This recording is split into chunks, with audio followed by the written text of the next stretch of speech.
Hello, everyone, and welcome to Mastering Life Shorts webinar 33. This time we're going to be talking about your own personal time zone. This is the idea of chronotype.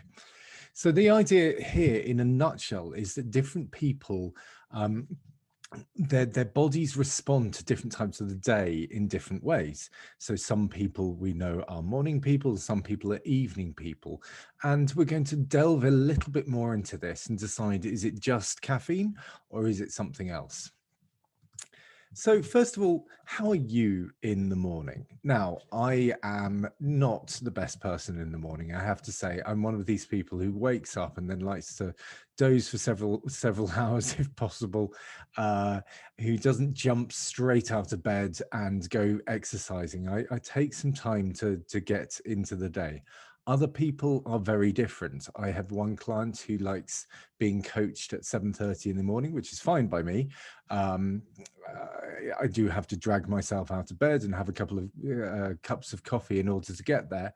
But he has already been for a cycle ride by the time we've started, and I'm only just starting to get on task when I meet him.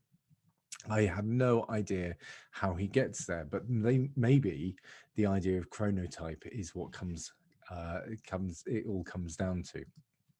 So where does this all come from? Well, there was this is the science of chronotype has been going on for a number of years, but a study on Twitter and behaviors on Twitter is quite telling. So what this group did was they did a textual analysis of people on Twitter and the tweets that people were giving out. And they were looking for something called affect.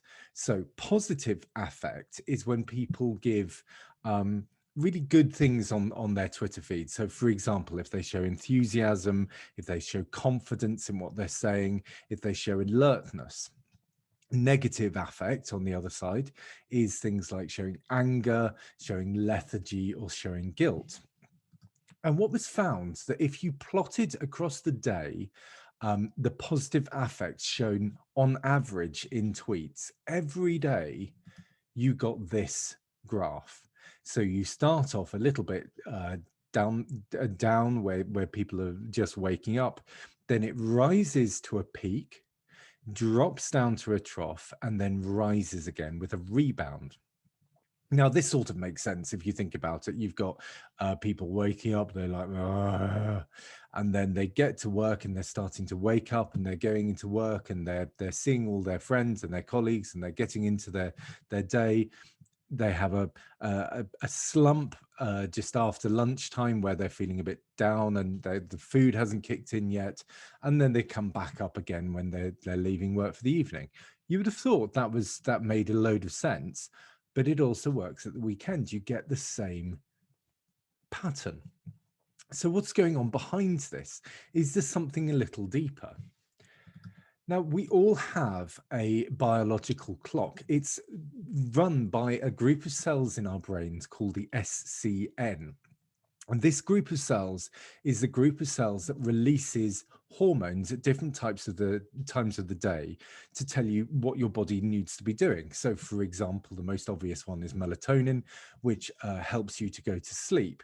And we all know that when we move to a different country in a different time zone, it's all a little bit wrong. If you were to be put in a sealed box or a room without any windows, and you're monitored for a while, it's found that your SCN runs at about 24 hours and 11 minutes a day. So every day you just need a little bit of a kick to keep you within the 24 hours. And we're quite used to that. So normally sunlight, environmental factors like sunlight or temperature changes, they will help us to understand where we are in that cycle. When we move to a different country, suddenly the sunlight kick is coming at the wrong time. And it's a bit like when you're pushing a swing. If you push the swing at the end of each swing, then it's all fine and it will grow. If you push a swing halfway through, that at first it will go horribly wrong and then it will start to swing with a different time. biological clock is the same, that this SCN is clicking away in your brain. We also have social cues to help us set our biological clock every day. So things like clocks, or we could look at train timetables or meeting times. All of these things help to put us into a 24-hour cycle. And it continues through the weekend, as we know. It doesn't just, though, affect when we sleep and when we wake. It also affects our temperature. And we're increasingly seeing that it affects the things we are good at doing at different times of the day. So we've had this look at this graph of time through the day and positive affect on Twitter, but we also find that this peak trough rebound pattern happens in other places too. So, for example, studies have been done on business meetings. And if people who go to a business meeting in the morning will be more likely to see it as a positive meeting than if they go to a meeting in the afternoon. And businesses have actually been told that they should, for when they're doing these shareholder meetings where they're informing the shareholders of how the business is doing, you can have two identical sets of data. But if it's in the morning, the shareholders will see it as much more positive than if it's in the afternoon. Students in studies have been given the same exam in the morning and in the afternoon, and they do much worse in the afternoon than they do in the morning. Really quite worryingly, mock trials have been set up where jurors were given identical pieces of information on two defendants, but one of the defendants, and this was done in America, one of the defendants had a white sounding name and the other defendant had a Latino sounding name. And what was found was in the morning, they were both equally likely to be convicted or not. In the afternoon, the Latino was much more likely to be convicted than the white person. And there's a suggestion here in all of these that in the morning, we're looking for data, we're looking at detail. In the afternoon, we're a bit lazier, our brains are a bit more sluggish, especially in that that trough bit. And we resort to stereotypes. So in this case, it might have been that the jurors were resorting to stereotypes in whether they convict or not. Really worryingly, if you go to hospital, then you are more likely to be involved in a medical accident in the afternoon. The suggestion here again is that in the morning, doctors and nurses are more likely to be very careful about going through the checklist. I must do this and this and this and this and this, and then they do everything in perfect order. In the afternoon, they're more likely to miss steps, and that can sometimes, very, very, very rarely, it has to be said, sometimes lead to medical mishaps, but more in the afternoon. This works for most people, but we all know there seems to be some sort of person who just works a little differently. We know them as night owls. So night owls work in a different way. Night owls seem to be very, very sluggish in the morning. They might pick up a little bit in the late. Sorry, they're very sluggish first thing in the morning. They pick up a little bit in the late morning. They drop after lunchtime, like everyone does, because your body's just full of food and it's processing everything. And then they increase into the evening. And it's almost like they have the peak in the evening, and then they have a trough where they're recovering from the peak into the morning. So there are people who work differently. And this is a really important thing to recognize, is that if you've got 4 people, one of those people will be a night owl. So if you are a night owl, you have to recognize that and recognize that 3 out of 4 people won't be like you. If you're not a night owl, then it's worth recognizing that of the people you're talking to, 1 in 4 will be a night owl and will have a very different set of peaks and troughs from you. We can then look at the type of person we are, and we can start to plan the jobs that we should be doing at different parts of the day in order to match our chronotype. So there are three types of person. We've got larks, we've got night owls, and the very unimaginatively named third bird. So I've given the third bird the picture of a parrot because it's fun. So are you a night owl, a lark, or a third bird? How do you find out? So you have to answer three questions. Question number one: before a non-work day. So this would often be on a Saturday. If you weren't going out on the Saturday night, if you were just spending the night in the evening, but the morning you're not working, what time would you naturally go to sleep? On a non-working day, what time would you naturally wake up? So this might be on Sunday if you've not got anything that you have to do. So anything if you're, maybe you have to think about when you would be on holiday in order for this to make sense.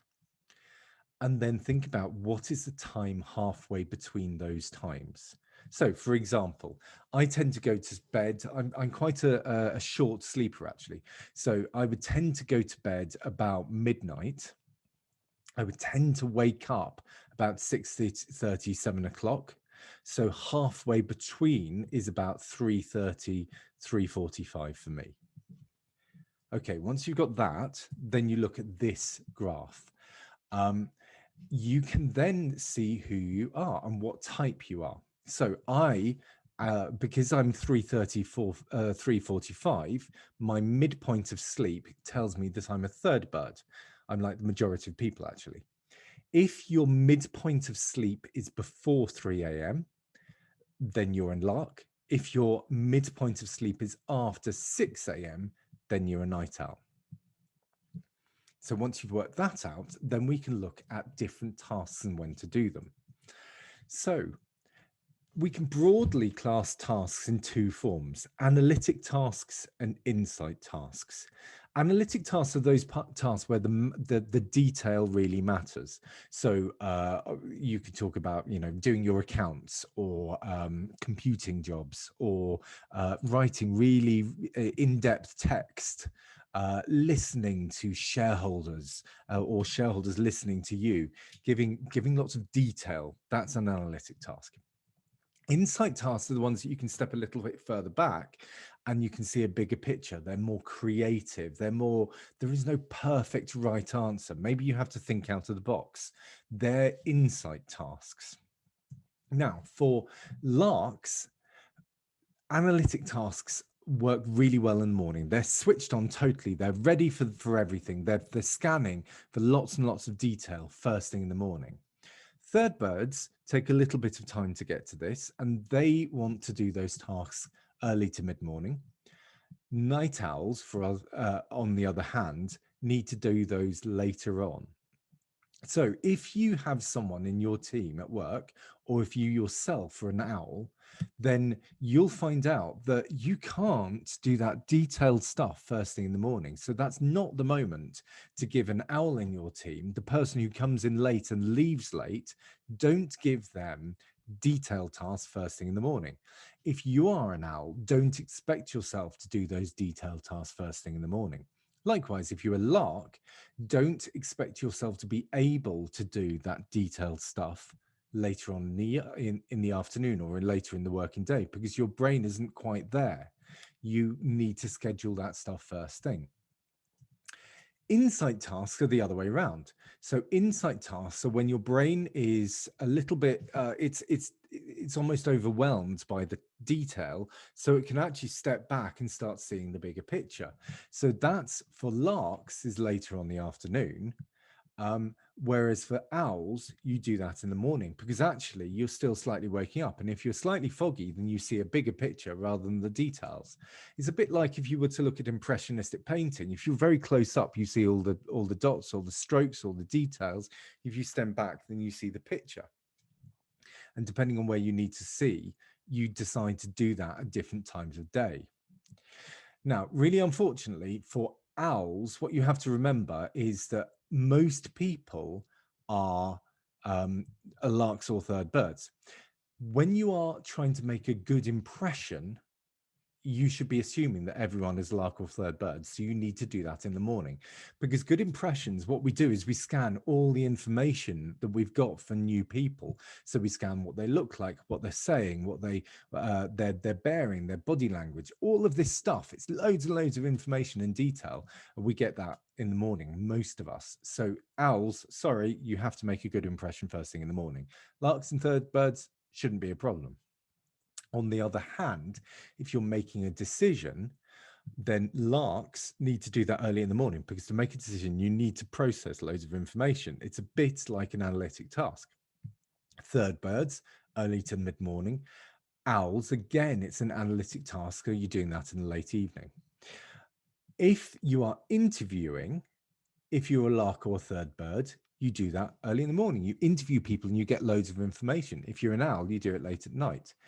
If you're going for an interview and you had a choice, then go first thing in the morning, because there's likely is that the larks and third birds will be the people being doing the interviewing, and you know that, and you know you can give lots of information and they'll see you.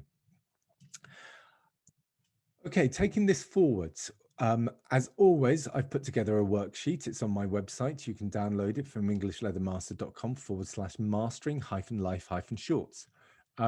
On that worksheet, what I've done is I've given those questions for you to find your chronotype. There are other more detailed quizzes available, so you can really match it. But this is the rough and ready version that you can do in 3 questions. I've also then given you that sheet, that table of what to do when at different times, so you can really think about, well, what is your job and when are good times for you to do things. So for example, if your job involves doing research, should that be the in-depth research where you really need to take notice of things and it becomes analytic, or is it the, you know what, I'm just getting a broad view of a market and therefore I need to do that in a different time of day? So think about that. One thing I would say in all of this, though, is by recognizing there are different types of people and different types of uh, task, then you can also recognize the fact that you might not be ready for a certain task at a certain time, but you might be later or earlier in the day. So start to watch yourself. So that's the next thing I ask you to do, is to start thinking about your own behavior, your own needs for different times of day. And then you can start looking for those patterns. Now, always, I offer anyone who comes to my website a complimentary experience coaching session. And if you want to use that to think about your chronotype, or think about how you can try and match your chronotype with those people around you, then absolutely get in touch with me and we will have a chat. Just make sure it's schedule it that matches your chronotype. The password for this week is timing with a capital T. Next week, we are going to be looking at imposter syndrome, that feeling that, you know what, I shouldn't be doing this. Someone else is better than me. So I'm looking forward to seeing if I get imposter syndrome when I'm talking about imposter syndrome to you. Thank you so much for coming this week, and I look forward to speaking to you then. Bye-bye.